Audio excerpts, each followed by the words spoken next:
Boy, oh boy, oh boy, oh boy, oh boy. We have a sad, but also at the same time fascinating story to talk about that you guys probably have not heard about for multiple reasons, but it's a story that could potentially turn into a big story as five Memphis police officers, now former police officers, have been fired from their jobs. Not only have they been fired, but they've also been arrested and charged with second-degree murder in relation to the beating of Mr. Tyre Nichols that allegedly led to his death. Now, the details in regards to what exactly happened in this situation is scarce. However, I'm going to try to key you guys in on as many details as I know. However, we're going to get body cam footage tomorrow night on this incident that could potentially erupt into protests or cause protests to erupt across the country. And I have a prediction on whether or not it's actually going to happen. But first, let's talk about generally what happened here.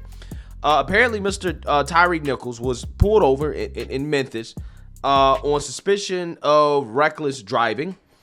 Now, we don't have a lot of details about what interaction occurred between him and the police outside of that there were a couple of confrontations. And one confrontation, Mr. Tyre Nichols had ran away, allegedly. And then there was another confrontation where he got arrested. And apparently, as this guy's getting arrested, the police, are beating him, right? Beating him so bad that he ended up dying. They literally beat him to death. And they're being charged with murder because of it. Now, all five of these police officers just so happen to be black. And the victim or suspect happens to be black as well. Okay, so I want to talk about this story because, again, the media is anticipating that BLM protests are going to erupt over this and that this is going to be a big thing. This is the new George Floyd. So without further ado, let's go ahead and roll some news clips here so that you guys can get a better understanding of what's going on. Take a look. 5 former Memphis police officers have just been charged with kidnapping and murder. The DA said that while each officer played a different role, all of their actions resulted in a man's death. On January 7th, police pulled over Tyre Nichols on suspicion of reckless driving. He took off running and a confrontation occurred. Nichols died 3 days later, and his family says the video of that arrest will show a savage beating reminiscent of the infamous Rodney King video from 32 years ago. The 5 former officers who arrested Nichols were fired for violating policies on excessive force, duty to intervene, and duty to render aid. The city of Memphis just announced plans to release video of Nichols' arrest about 24 hours from now, tomorrow at 6 p.m. Faith Abube reports from Washington. Tonight, Memphis on edge as the investigation into 5 former police officers accused of violently beating Tyre Nichols, causing his death, takes a new turn. The Shelby County District Attorney addressing the community amid growing pressure to hold the former officers accountable. While each of the 5 individuals played a different role in the incident in question, the actions of all of them resulted in the death of Tyre Nichols, and they are all responsible. All 5 officers booked into jail, each charged with second-degree murder, among other charges. This graphic photo showing Nichols in his hospital bed, bruised and battered after the January 7th traffic stop. He died just 3 days later.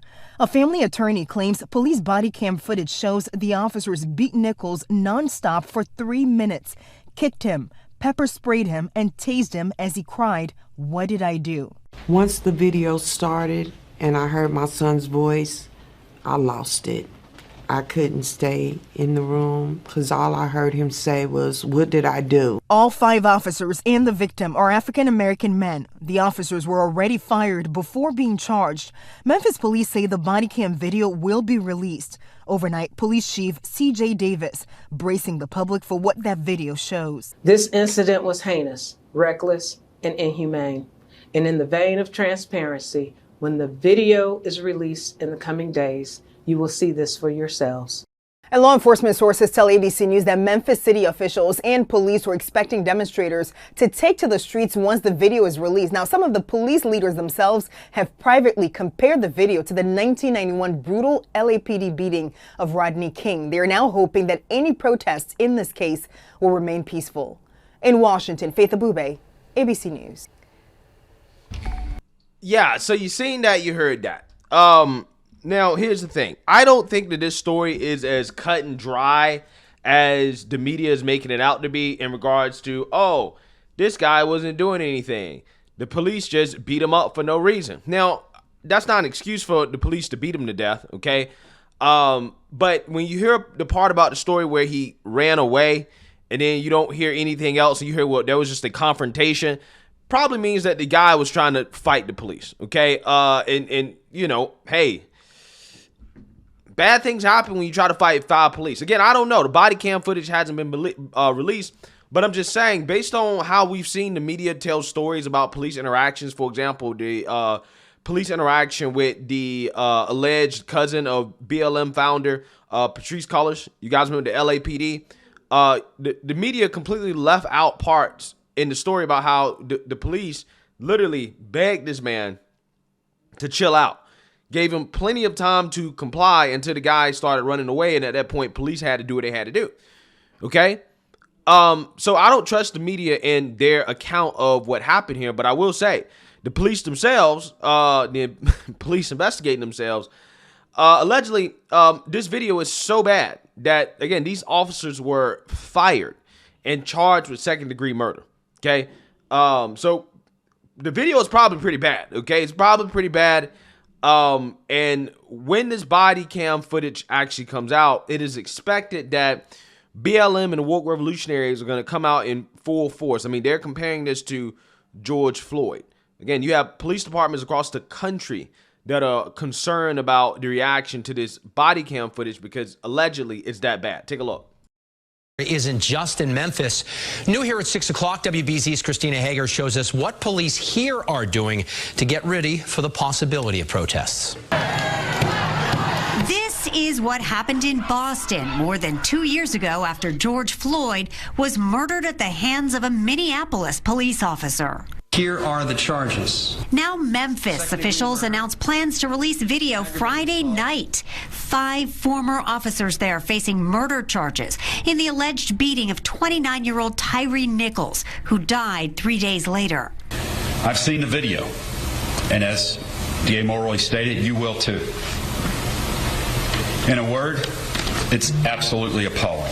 It has community leaders here more than 1,000 miles from Memphis urging calm. In Boston, there is a history of responding to crimes such as this. So I would not be surprised that there is turnout on the street in terms of what we may witness in this video. According to I-Team sources, Massachusetts State Police are now denying any requests for time off as they prepare for any possible public reaction to body cam video of the traffic stop in question down in Memphis. I've been talking to police officials in different cities across the country, and everybody's on notice. Everybody's activated. WBZ security analyst Ed Davis says releasing the video after sunset on Friday is not ideal. I just hope it doesn't boil over like it has in the past, but I think there's a real possibility we could see trouble across the country. My greatest concern is that the turnout will be one that pushes for reform and justice,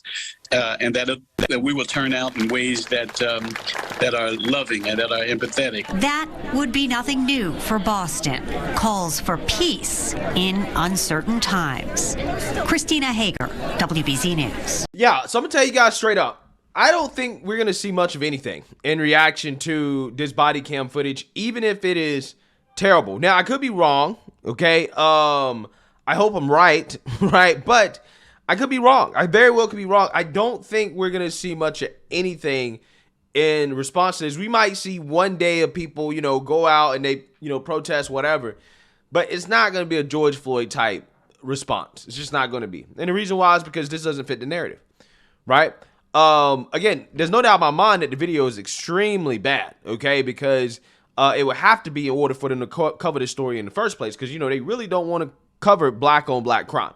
Okay, this story right here is not a story that the media wants to cover. So there's no doubt that the body cam footage is probably gruesome. However, the woke activists, the woke revolutionaries don't actually really give a damn about police brutality because they never have anything to say when a white man is wrongly shot and killed by police, or when situations like this happen where you have a black police officer, multiple black police officers killing a black man. They never have anything to say about that. It's only when it's a white man that kills a black person do they really have anything to say. Do they really have anger that they express when that happens? I mean, unless you're Antifa. Antifa's always upset. Okay, they just hate police in general. But the BLM crowd, they don't care about this, right? Again, this doesn't fit the narrative. I don't think there's going to be that much anger and emotion behind it. I really don't. I think it's going to be one of those things where it might be one day where, you might see some people protest or whatever. And then after that, they'll forget about it. They'll move on to the next thing. These police officers have been fired. They've already been charged with second-degree murder. There's nothing else that you can ask for, right? There's nothing else you can ask for. And then again, there's always the angle, and this is just the angle. This is not necessarily my opinion, but there's always this angle right here that people are going to take, and they're going to say, well, if these officers weren't black, right, and they were white, they still had their jobs. Okay, they only were fired and charged because it was black, right? So again, you got angles from both sides here on this issue that I think that people are going to take, but I don't think I really don't think that this is going to be much of anything, okay? Because again, unfortunately for the wokes, it doesn't fit the narrative, okay? They're only angry when a white guy, kills a black person. That's the only time they really express any real anger. I think that this is one of those things that is just gonna come and go, and that's it, right? So I mean, again, we'll see with the body cam footage what it reveals to us. And we'll see how the woke revolutionaries act, right? We'll see if BLM shows up for a, police brutality incident where they can't pull the race card. They can't cry racism, which is one of the reasons why, I do think that there is some credibility to the argument about, policing your own community, right? Or racists policing each other. At least one positive out of that would be that you can't cry racism. You can't pull the racism card when stuff like this happens. That way you can't, it's not a distraction from actually figuring out what happened and solving the problem, right? Because the crimes about racism actually get in the way of any substantive conversation that's actually going to lead to any progress. And see, the woke revolutionaries don't realize that. But again, they only care about this when race is involved. Okay, that is kind of the conundrum here. So we'll see. But let me know what you guys think. Make sure you like, comment, and subscribe. Most importantly, share a Black conservative perspective. Peace.